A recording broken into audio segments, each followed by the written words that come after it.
A lot of people have bad breath. Why? Are they eating garlic and they got garlic breath? Maybe some people are. Maybe some people aren't. Most people really just got bad breath because something's going sour inside their gut. So I'm going to move these ice creams over here.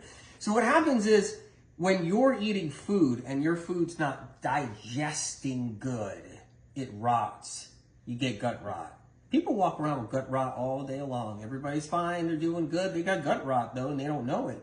It's food that's not breaking down, assimilating, and absorbing properly. It's not being utilized properly, and that's what happens. So the food starts to decay. It starts to rot. It starts to corrode. That's what happens to food. It goes rancid, and it putrefies. And so over time, we have a buildup of all that rancid food inside of us because it's not breaking down properly. One of the reasons why it doesn't break properly down is because everybody's HCl is low, so their hydrochloric acid's not strong enough to break down all that protein. And their liver's not strong enough either. So that's a whole other problem with their liver. Their bile reserves aren't strong enough to break down all the fat. So the food just starts sitting in their gut. So one thing you have to know is, if you had a burger, a cheeseburger, right? And then you had an ice cream as a treat afterwards, everything starts to ferment, putrefy, and rot inside the gut. Not all of it, but a part of it, and it builds up.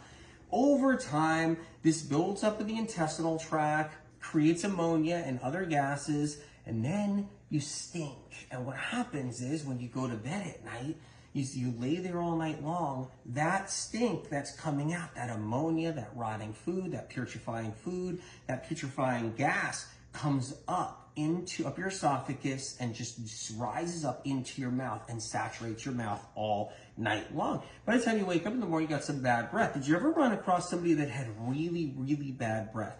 Like it smelled like somebody died, or it smelled like something, like a mouse died, or something like a dead skunk.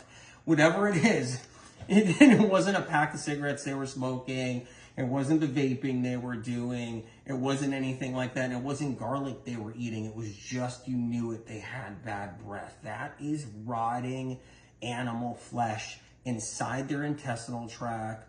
That's rotting animal fat inside their intestinal tract. And if they're plant-based or they're vegan, it's rotting nut protein and bean rot and bean protein. It's rotting plant fat is what it is, because you can have bad breath as a plant-based person as well, and that's what happens. So that's how halitosis really works. Of course, you can have gum disease. Of course, you can have other problems inside your mouth that contribute to that. You can have rotting teeth. You can have teeth abscesses you can't see yet. You can have other problems like that. But mostly the halitosis stems from the gut, rises up over time, and that's what happens. So what you really want to do is get your gut stronger. You want to get your liver stronger. You want to get your stomach stronger, your HCl, your bile reserves. You want to be able to break down and digest your food over time.